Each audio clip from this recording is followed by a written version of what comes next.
saya hormati Bapak Ibu Dewan Guru SD 1 Kota Tengah, Kecamatan Kota Bumi, Kabupaten Lampung Barat, dan yang saya banggakan salah satu guru kita yang bernama Ibu Wardati SPD selaku guru penggerak di SD 1 Kota Bumi Tengah.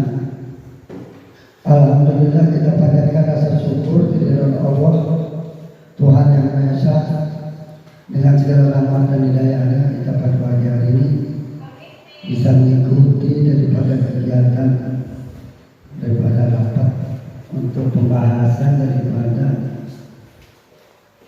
maksud dan tujuan dalam rangka pelaksanaan kegiatan-kegiatan pemberdayaan daripada kegiatan-kegiatan daripada salah satu tugas guru penggerak.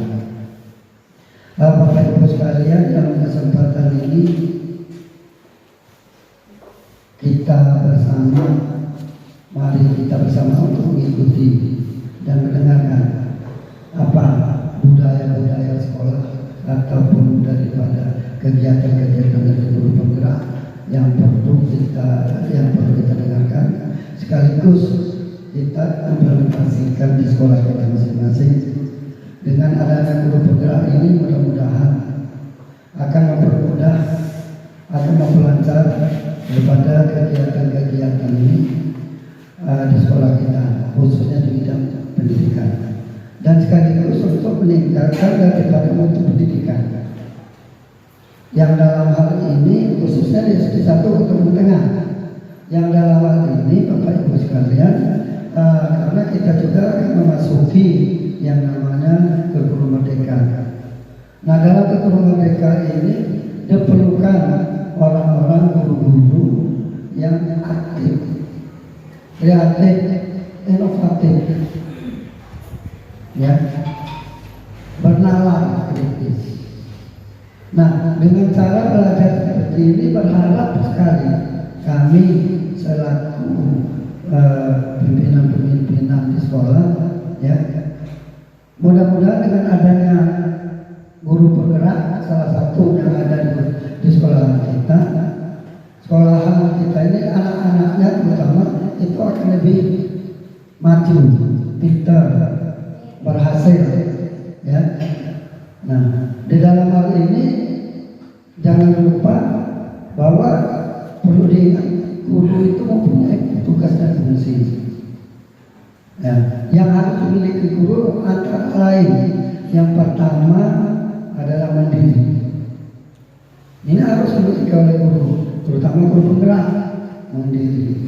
Terus yang kedua, inovatif, siap untuk merubah, terutama dari diri sendiri dulu, baru kita akan beranjak ke murid-muridnya, sekolahnya. Terus yang ketiga, dekat dengan siswa, ya. Kalau nggak dekat dengan siswa, gimana betul tidak mungkin, ya. Keempatnya, Bapak Ibu sekalian, yang sekarang dikenal dengan LBK, ya, LBK, lingkungan belajar yang kondusif. Dalam kurikulum 13 itu ada 3 yang nggak bisa terlepas. Yang pertama kurikulum Merdeka itu, ya. Yang kedua penguatan profil Pancasila. Mungkin ada hubungannya ya dengan kegiatan guru penggerak. Sudah itu sebagian dari situ kurikulum Merdeka itu adalah memperkuat, ya, untuk kegiatan kepramukaan, teknis dan metodenya harus diterapkan waktu saat Bapak Ibu mengajar. Nah, di dalam kegiatan ini apabila dihubungkan ke ekstrakurikuler kepramukaan, dimuatkan ke dalam penguatan profil Pancasila, maka kurikulum Merdeka itu dengan sendirinya bisa berjalan dengan semestinya. Nah, itu oleh sebab itu Bapak Ibu sekalian, mari kita bersama-sama simak apa yang akan disampaikan oleh guru penggerak, ya. Semoga dengan adanya kegiatan-kegiatan ini, ya, Bapak Ibu yang lain akan lebih termotivasi, bisa mengikuti, ya. Memang harus bertahap, ya. Yang ini nggak bisa sekaligus. Cuman mudah-mudahan jangan kita berharap satu orang, kedua orang yang sekaligus, nanti yang lainnya bisa nyusul. Nah, Bapak Ibu sekalian, kesimpulannya dalam hal ini bahwa untuk menyongsong kurikulum merdeka yang dipersiapkan terlebih dulu adalah guru. Kita sama-sama untuk merubah karakternya, dan penguatan kultur Pancasila yang terdiri 6 karakter itu siap kita laksanakan. Saya rasa demikian Bapak Ibu, pengaraan pengantar daripada pembukaan, daripada masalah kegiatan, dari pengimbasan daripada ilmu ataupun hasil-hasil yang diperoleh oleh guru penggerak. Nah, mudah-mudahan pengimbasan ilmu ini nanti bisa bermanfaat bagi kita semua. Terima kasih. Saya akhiri. Wassalamualaikum warahmatullahi wabarakatuh.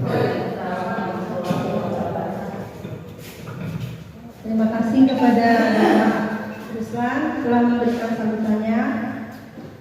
Sebelum saya memulai kegiatan, saya ucapkan terima kasih kepada Bapak Ibu yang sudah bersedia hadir pada hari ini. Bismillahirrahmanirrahim. Assalamualaikum warahmatullahi wabarakatuh. Waalaikumsalam warahmatullahi wabarakatuh. Nabi pun. Ya, Bu. Yang saya hormati Bapak Kepala Sekolah SD 1 Kota Bumi Tengah. Yang saya hormati Ibu Dewan Guru SD 1 Kota Bumi Tengah. Alhamdulillahirrahmanirrahim.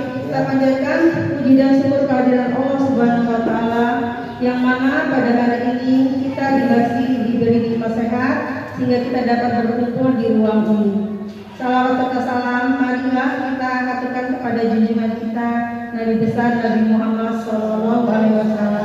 Semoga kita mendapat syafaatnya di yaumil akhir. Amin ya rabbal alamin. Sebelum saya memulai kegiatan hari ini, alhamdulillah saya sudah mengikuti program pendidikan guru penggerak hampir berjalan 3 bulan. Ini adalah salah satu tugas dari kami guru penggerak untuk melakukan pengimbasan atau memberikan praktik baik yang dibagikan kepada guru-guru, terutama pada guru-guru yang ada di sekolahnya masing-masing. Saya ucapkan terima kasih kepada Bapak Ibu yang sudah meluangkan waktunya pada hari ini. Pada hari ini saya sudah memasuki modul 1.4, yaitu budaya positif. Di sini yang akan disampaikan atau yang akan saya bagikan pada hari ini adalah budaya positif. Kita sudah tahu ya Ibu, kalau budaya positif itu sudah sering kita lakukan selama ini, mulai dari kelas 1 sampai dengan kelas 6. Mungkin tanpa kita sadari, yang sudah kita lakukan selama ini itu sudah termasuk budaya positif. Contohnya, ketika kita akan memulai pembelajaran, kita pasti guru akan membariskan anak-anak di depan kelasnya masing-masing. Kemudian mereka memimpin barisannya secara bergantian, lalu masuk ke dalam kelas. Setelah di dalam kelas kita akan membiasakan anak-anak untuk berdoa sebelum pembelajaran dimulai. Itu udah termasuk budaya positif. Itu sudah sering kita lakukan. Begitu juga selanjutnya seperti menyanyikan lagu Indonesia atau pembiasaan yang lain yang sering kita lakukan, membaca surat-surat pendek. Lanjut sampai ke budaya. Nah, di sini sini ya Bu. Di sini ada pertanyaan pematik. Setuju atau tidak setuju? Hukuman dapat mendisiplinkan anak. Yang kedua, pemberian hukuman dengan hal positif seperti membaca atau membersihkan halaman sekolah dapat meningkatkan disiplin anak. Tiga, memberi penghargaan dapat meningkatkan motivasi belajar anak. Bagaimana menurut Bapak Ibu sekalian? Setuju nggak apabila hukuman dapat mendisiplinkan anak? Setuju. Oke ya, karena kita belum masuk ke bab selanjutnya. Dilanjutkan.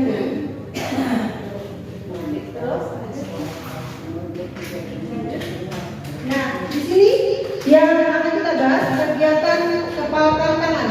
Ada A dan B, Anda dan teman Anda. Sobeklah secara kertas kecil, tulislah benda atau sesuatu yang sangat berharga untuk Anda. Letakkan di salah satu tangan Anda dan genggam benda tersebut dengan segala daya. Buatlah sebuah kepalan. Kemudian teman Anda akan mencoba dengan sekuat tenaga dengan berbagai cara untuk meminta Anda memberikan benda tersebut. B bisa menunjuk, mengancam, menghardik, meraih, menyuap apa saja agar membuka kepalan tangan tersebut. Apa yang terjadi? Ketika kita dipaksa untuk membuka kepalan tangan kita memiliki sesuatu yang berharga, pasti akan kita pertahankan. Jadi kita berusaha untuk tidak membukanya dan orang lain berusaha untuk membukanya. Di sini ada paradigma teori kontrol, ilusi kontrol. Ilusi guru mengontrol murid, ilusi bahwa kritik dan membuat orang merasa bersalah dapat menguatkan karakter. Ilusi bahwa semua penguatan positif efektif dan bermanfaat. Ilusi bahwa orang dewasa memiliki hak untuk memasang. Di sini kita harus mempunyai kontrol. Orang dewasa memiliki hak untuk memasang. Sebenarnya tidak seperti itu ya Ibu. Apalagi di dalam pembelajaran kita, khususnya kita mendidik anak-anak murid. Yang saya pelajari di sini, tidak boleh ada yang namanya hukuman. Itu karena tidak memberi efek jerah pada anak-anak. Ya, kita lanjut dulu.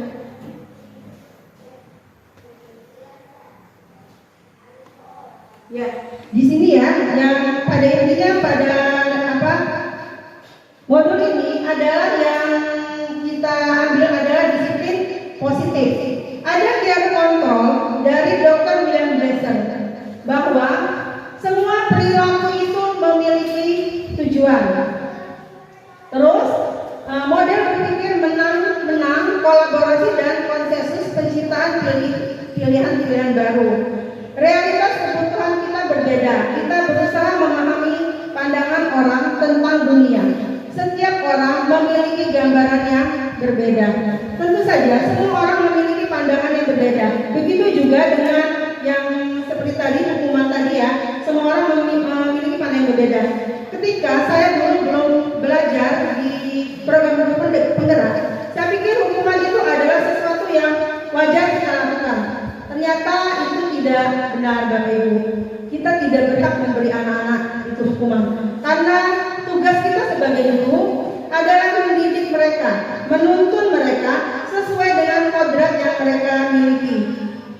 Itu menurut Ki Hajar Dewantara. Karena setiap anak itu memiliki karakter yang berbeda-beda. Setiap anak memiliki potensinya masing-masing. Ada anak mungkin yang pintar di akademik, tapi dia tidak tahu di pembelajaran olahraga atau di seni budaya dan begitu seterusnya. Nah, tugas kita adalah menuntun mereka sesuai dengan bakat yang mereka miliki. Jadi kita tidak berhak menghukum anak-anak kita. Lanjut. Nah, di sini apa makna disiplin? Disiplin itu berasal dari bahasa Latin, disciplina, yang artinya belajar. Makna asal dari kata ini berkonotasi dengan disiplin diri sendiri, murid-murid, Socrates dan Plato. Disiplin diri membuat orang menggali potensinya menuju sebuah tujuan, apa yang ia hargai.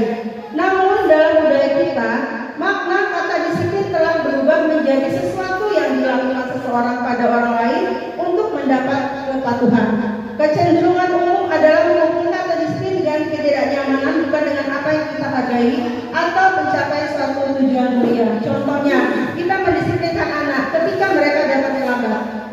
ketika mereka datang terlambat, kita mendisiplinkan mereka dengan menjemur mereka di luar atau membiarkan mereka setengah jam di luar tidak boleh masuk. Nah itu bukan disiplin namanya.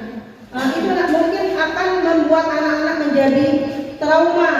Mereka akan menjadi takut untuk ke sekolah. Mereka akan takut sama gurunya. Sedangkan tugas kita di sini adalah melindungi anak-anak, menuntun mereka sesuai dengan kodratnya masing-masing. Itu sudah ada dari zaman dahulu ya, kodrat alam dan kodrat zaman. Jadi kita mendidik anak-anak itu sesuai dengan kodratnya, sesuai dengan zamannya. Mungkin zaman kita dahulu, ketika kita dihukum kita merasa kita akan baik, lebih baik lagi. Tapi di sini tidak seperti itu. Kita tidak berhak menghukum anak-anak. Tidak gitu.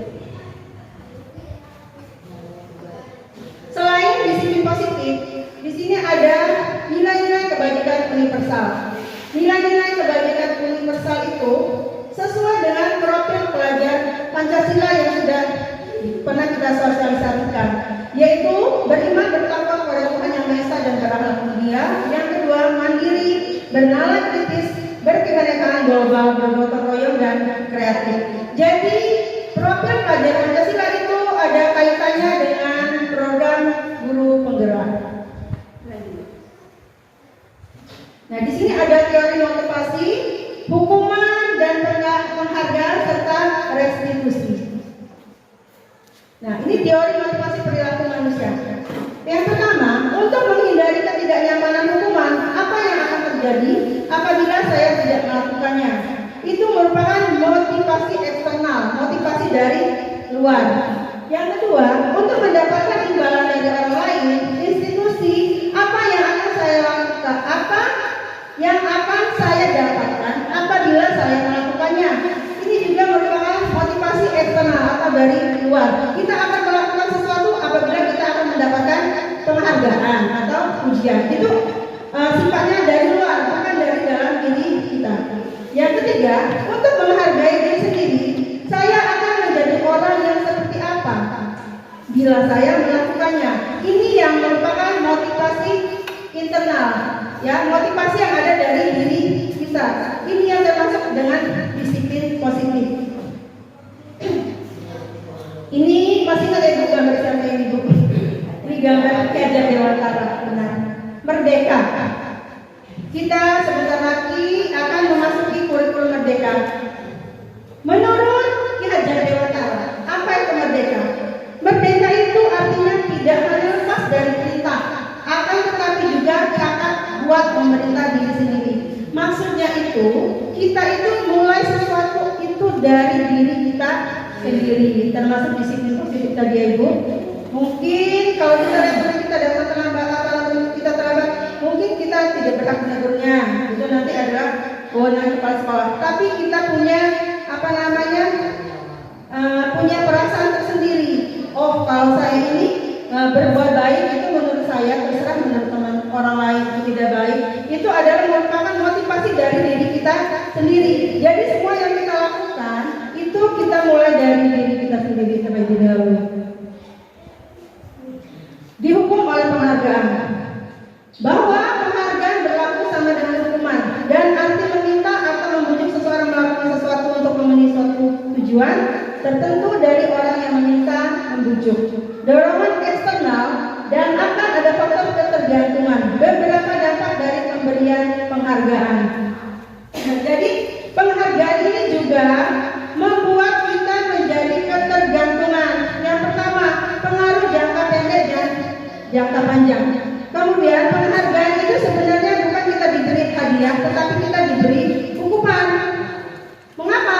Karena kita tidak akan melakukannya apabila kita tidak mendapat penghargaan. Contohnya kita sering memberi anak-anak iming-iming ya. Nah, nanti kamu bersihin kelas, nanti itu kasih bintang, mungkin itu kalau anak kelas 1 ya. Nah, itu sebenarnya bukan budaya ya, yang baik kita lakukan. Anak-anak itu hanya perlu kita kasih apresiasi atas apa yang telah mereka lakukan. Jadi penghargaan itu sebenarnya malah menghukum. Ya, justru penghargaan yang kita lakukan kepada anak-anak itu menghukum mereka. Mereka menjadi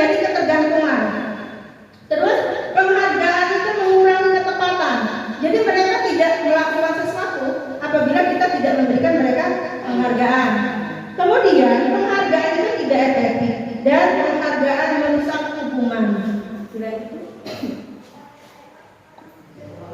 Dihukum oleh penghargaan, masih dengan yang tadi ya Bu. Penghargaan itu menurunkan kualitas. Jadi kualitas kita akan turun apabila kita dikasih penghargaan. Ketika kita tidak diberi penghargaan, kita tidak mau melakukannya lagi. Itu yang dimaksud dengan menurunkan kualitas diri kita sendiri. Kemudian penghargaan itu mematikan kreativitas. Kita tidak bisa berkreativitas atau kita tidak bisa berinovasi segala macam apabila kita tidak mendapatkan penghargaan. Jadi penghargaan itu sesungguhnya adalah penghukuman. Kemudian penghargaan mengurangi motivasi intrinsik. Maksudnya penghargaan mengurangi motivasi dari dalam diri kita sendiri.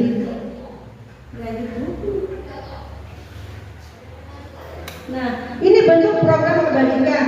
Apresiasi ya bentuknya ya. Dalam memberikan apresiasi perlu diingat beberapa hal. Yang pertama, beri pengakuan secara khusus, beri pengakuan secara pribadi, beri pengakuan kepada semua murid secara bergantian, beri pengakuan secara konsisten dan fokus pada proses. Jadi pada saat kita memberikan apresiasi itu, kita lakukan secara terus-menerus atau konsisten. Kemudian semua anak itu tidak kecuali kita berikan apresiasi apapun yang mereka lakukan, walaupun mereka salah, walaupun mereka tidak tahu apa yang mereka kerjakan, kita wajib memberikan mereka apresiasi. Karena dengan itu mereka akan termotivasi untuk belajar dengan lebih tekun.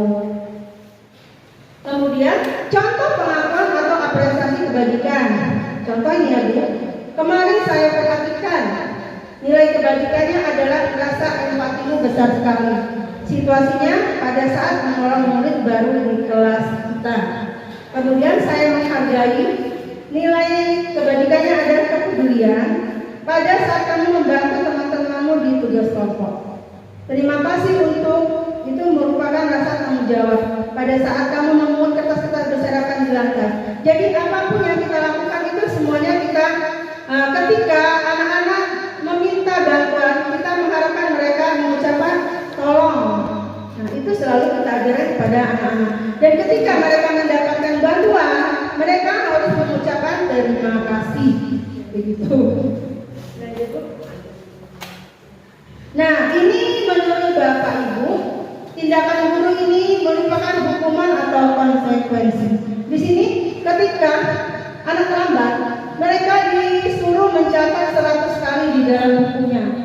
Kemudian ketika mereka terlambat hadir, disuruh mengelilingi lapangan basket 2 kali. Kemudian murid diminta untuk push up 15 kali, menggantikan kertas-kertas teman yang telah dicoret-coret, membersihkan tumpahan air di meja tulis kata kesenggol pada saat belajar. Murid disuruh mengenakan sepatu sehari di sekolah karena tidak mengenakan sepatu hitam, lari keliling lapangan basket 2 kali karena terlambat 10 menit untuk pelajaran di pojokan. Menurut Bapak Ibu ini hukuman atau konsekuensi? Ya, ini kalau menurut teori di sini, ini merupakan konsekuensi. Karena sebelum ini dilakukan, sebelumnya mereka itu buat kesepakatan. Nah, setelah dilanggar, mereka harus menepati konsekuensi yang telah dibuat secara bersama. Itu di slide selanjutnya. Nah, ini yang dinamakan hukuman ya. Oh, ini udah jawaban. Mencapai 100 kali ini merupakan hukuman. Yang kedua juga merupakan hukuman. Ketika murid disuruh push up itu merupakan hukuman. Nah, tapi untuk yang mengganti kertas teman yang tercoret-coret, ini kan temannya coret-coret kertas temannya. Terus kita disuruh murid yang mencoret-coret itu untuk mengganti membuat tulisan itu lagi. Itu merupakan konsekuensi atas apa yang telah mereka lakukan. Nah, ini ada perbedaan hukuman dan konsekuensi. Kalau hukuman itu sesuatu yang menyakitkan, yang harus terjadi, sedangkan konsekuensi itu sesuatu harus terjadi. Ya, seperti tadi ketika mereka terlambat, kita konsekuensinya suruh keliling lapangan, itu adalah merupakan kesepakatan yang telah dibuat. Begitu juga yang lain ini membuat. Kalau hukuman itu merupakan apa? Membuat anak sakit secara fisik maupun psikologisnya. Jadi kita tidak berhak memberikan anak-anak hukuman.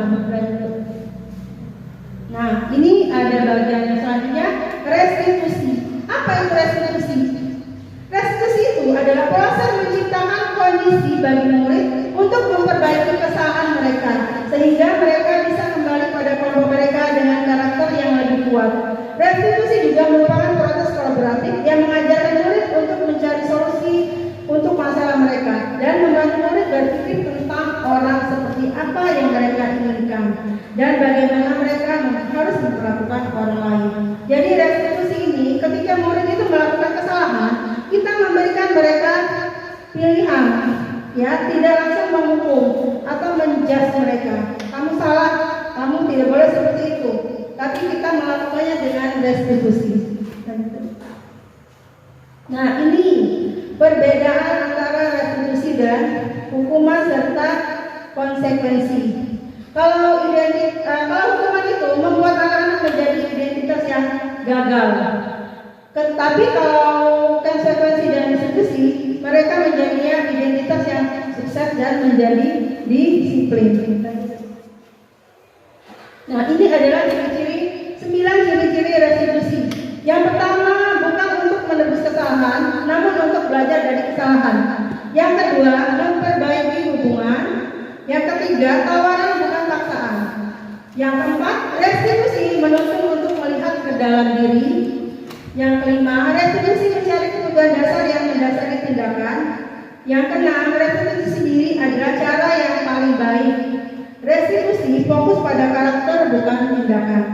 Restitusi fokus pada solusi, dan restitusi mengembalikan murid yang bersalah pada kelompoknya. Ya, ketika kita melakukan restitusi, kita telah melakukan 9 hal-hal yang positif. Jadi mereka tidak merasa terbebani, mereka tidak merasa bermasalah, dan mereka akan kembali lagi ke kelompoknya. Ketika kita memarahi anak-anak di depan teman-temannya, mereka akan merasa bersalah dan mereka akan minder, malu. Nah, itu yang harus kita rubah. Nah, ini ada pembelajaran ketiga, yaitu keyakinan kelas. Keyakinan kelas, mengapa tidak peraturan saja? Mengapa harus keyakinan kelas? Ya. Mengapa kita memiliki peraturan harus menggunakan helm bila mengendari kendaraan roda 2? Itu peraturan. Mengapa kita memiliki peraturan 3M menggunakan masker, mencuci tangan, dan menjaga jarak 1,5 meter? Mengapa kita memiliki peraturan harus datang tepat waktu pada saat mengikuti pelatihan? Untuk mendukung motivasi intrinsik, kembalikan nilai keyakinan lebih menggerakkan seseorang dibandingkan mengikuti serangkaian peraturan-peraturan. Jadi di sini peraturan itu kita ganti dengan keyakinan. Nah, budaya positif, lingkungan itu harus positif. Yang pertama, yang kedua, kita buat keyakinan kelas. Ini peraturan kelas. Peraturan kelas. Nah, ini ya Bu, yang mana yang merupakan keyakinan kelas? Mengapa? Ini ada contoh dari TK, dari pemerintah. Kesepakatan kelas, datang tepat waktu, mengucap salam, menjaga kebersihan sekolah, berdoa sebelum dan sesudah kegiatan, aktif dalam pembelajaran. Kalau kesepakatan kelas, kami guru dan murid yang saling menyayangi. Kami murid yang semangat belajar. Kami murid yang peduli dengan teman-teman.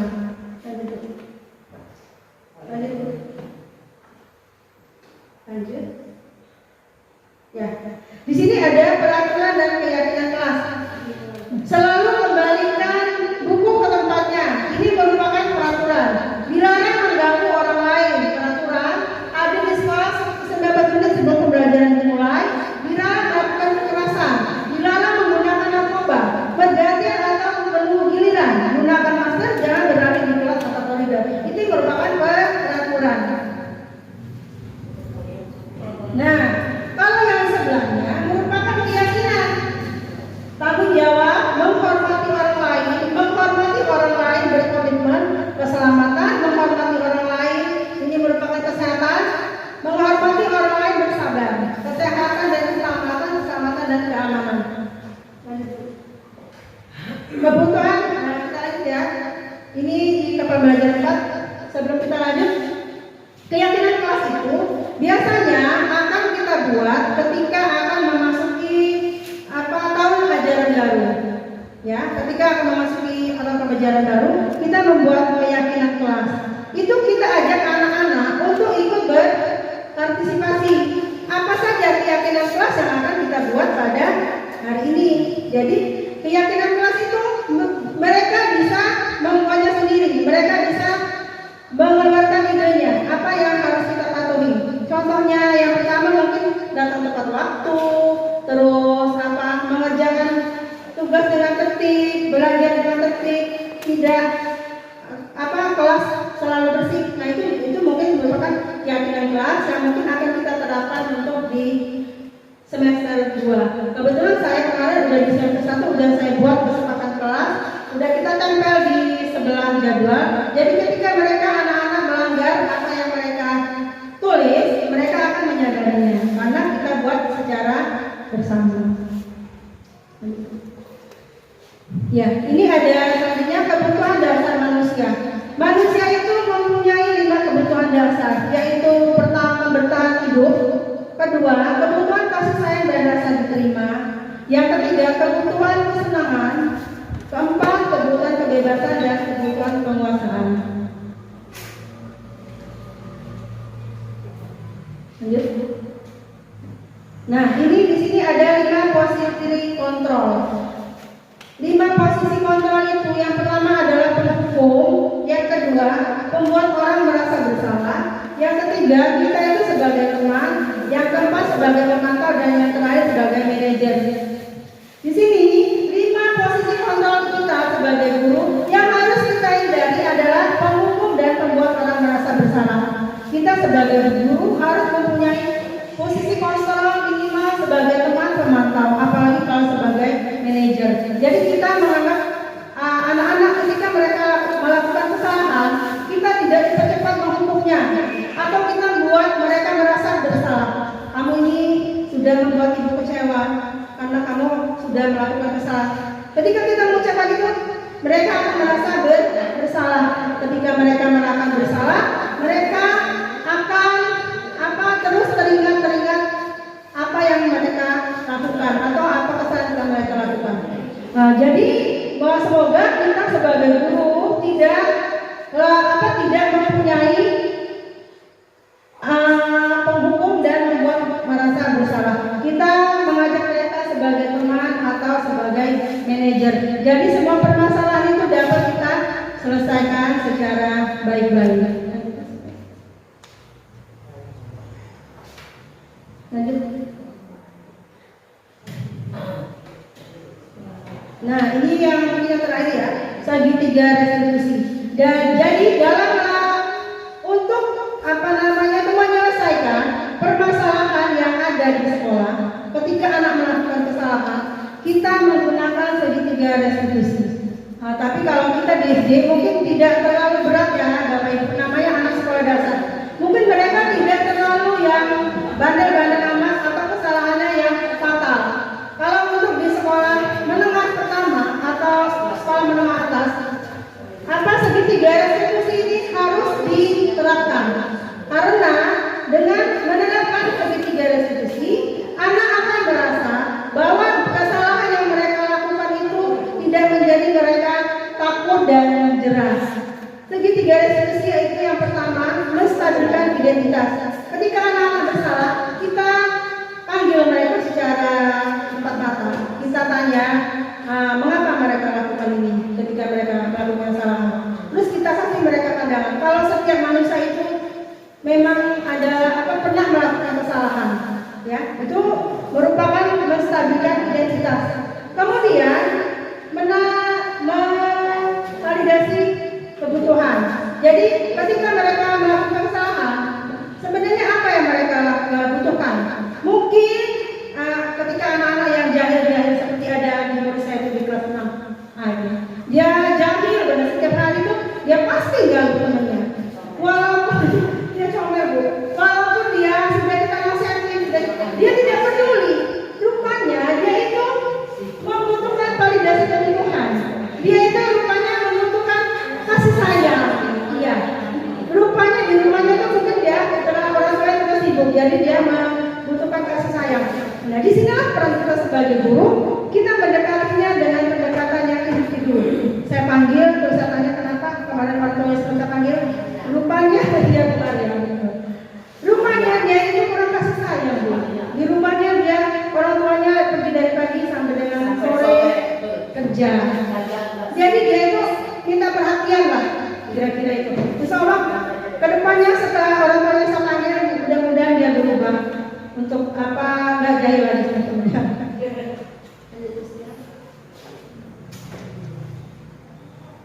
Nah, ketika kita anak-anak berbuat salah, ya inilah gunanya Mas identitas tadi. Kita akan berkata berbuat salah itu hal yang manusiawi. Tidak ada orang yang sempurna. Bapak Ibu juga pernah melakukan kesalahan. Jadi ketika kita anak-anak melakukan kesalahan, kita tidak langsung memarahinya atau langsung menghukumnya. Kamu ini salah, kamu ini nakal. Tapi kita melakukan menstabilkan identitasnya terlebih dahulu tadi. Mungkin mereka tadi butuh kasih sayang, butuh perhatian dan sebagainya.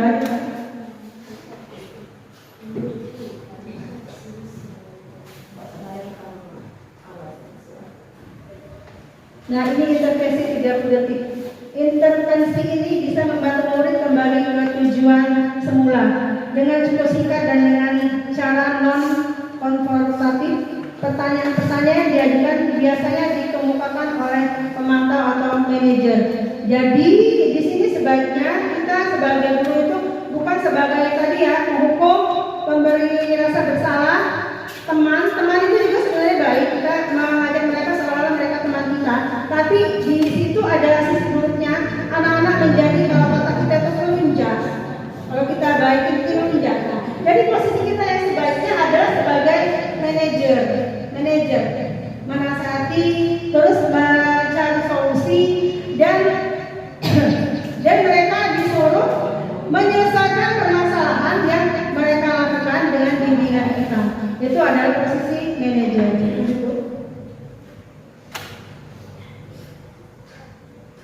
Oke, setelah ini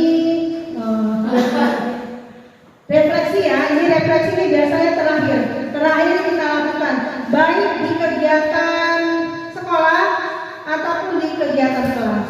Ketika sekolah atau pembelajaran telah berakhir, kita biasanya merefleksi anak-anak ya.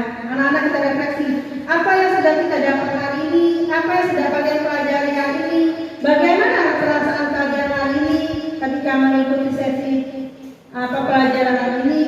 Begitu juga dengan kita ya Bu. Di sini ada refleksi untuk diri kita. Hal baru apa yang mengubah paradigma saya yang saya dapatkan ketika mengikuti pelatihan ini? Perasaan apa yang muncul selama mengikuti sesi ini, khususnya mengenai mana disiplin dan motivasi intrinsik. Kemudian peran kamu seperti apakah yang saya telah lakukan selama mengikuti modul ini? Dan yang terakhir, saya akan menjadi kamu yang seperti apakah setelah mengikuti modul ini? Saya harap setelah kita mengikuti ini, ya Bapak Ibu, kita tidak memberikan anak-anak itu lagi hukuman, ya, karena hukuman itu sifatnya sementara, mereka akan takut sementara.